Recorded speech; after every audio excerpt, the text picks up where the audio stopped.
As we embark on the next stage in realizing the First Amendment, we urge all Kenyans to build on our renewed unity and greater political consensus for the enduring benefit of the nation we all hold dear.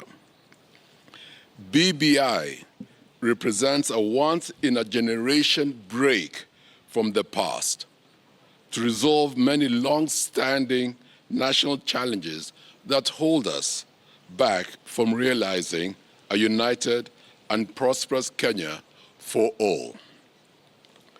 To ensure the voice of every Kenyan is heard and to enable every one of us to exercise their civic duty, we will undertake civic education to sensitize the entire Kenyan nation on the opportunities that lie for our homeland and nation as part of this initiative. And to this end, we shall hold a consultative meeting on Tuesday, 9th March, involving members of Parliament and the county leadership.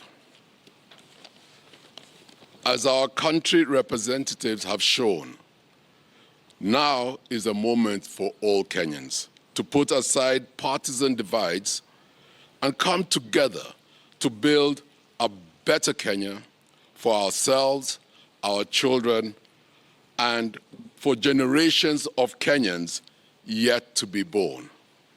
May we dwell in unity, peace, and liberty. God bless you. God bless Kenya.